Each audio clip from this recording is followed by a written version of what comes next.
ቢዚ ነኝ እንደዚህ ስራ ይበዛብኛል والله የጊዜ በረካ ለማግኘት ከፈለክ ቁርአን ቅራ ጊዜ ጠበበኝ አልኩ احد العلماء ጊዜ ጠበበኝ ቁርአን ወርድ ጀመርኩ አንድ ትልቅ ሰው ነው የሚሉት ቁርአን ወርድ ጀመርኩ ጊዜ ሲሰፋኝ ስጨምር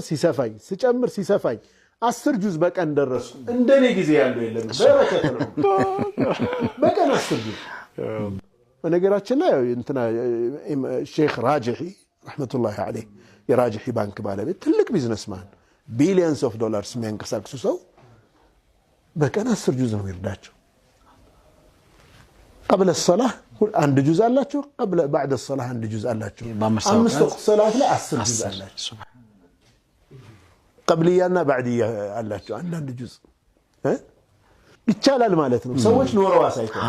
እኛ ለቁርአን ጊዜ በሰጠን ቁጥር አላህ በረከተል ዑምር ይሰጠናል በረከተል አውላድ ይሰጠናል የገንዘብ በረካ የልጅ በረካ የሐያት በረካ እናገኛለን ከቁርአን ጋር ያለንን ትስስር እርቅ ማስቀጠል ያስፈልጋል መጠኑ ቢቀንስ እንኳን ከአንድ ጁዝ ሳኖር መቋረጥ መተው የለብንም ይሄንን ሁሉም የኸሚስ ምሽት ተከታታይ እንዲተገብረው ይሄንን ፕሮግራም የሚከታተልም ሁሉ በአላህ ፈቃድ ተግባራዊ እንዲያደርገው በአላህ ስም ጠይቃለሁ አንደኛ ሁለተኛ ሰላት الجماعه ለወንዶች ነፍል ሰላት በጀማዓ ስንሰግድ ነበር ተራዊህ ተሐጁድ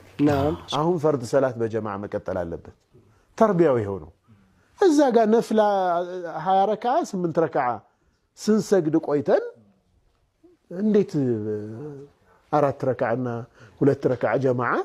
መስጂድ ላይ ነው ይሄ ከቁርጥ ውሳኔ ማለት ነው ለዚህም ይጠቅመን ምንድነው የሥራ ቀጠሮቻችን ያንዳንድ ጉዳዮቻችን በመስጂድ ዙሪያ እናድርጋቸው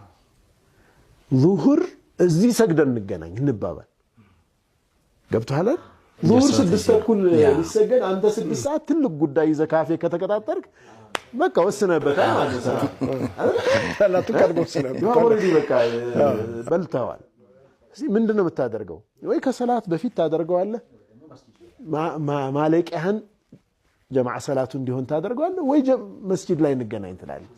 እንዲ እንትናችን የህይወት ጉዟችን ራሱ ከመስጂድ በጣም ትልቅ ህክማ እኮ ነው ደሞ ራሱ ሰላቱ ወቅቱ አመዳደቡ በጣም የሚመች ነው ላይፍህን በደም ኮምፓርትመንት ይሰጣዋል ማኔጅ ለማድረግ ማለት ነው ያ መጠቀም ሰላት الجماعه ሶስተኛ قيام الليل ይኸው በተለይ 10 الاواخر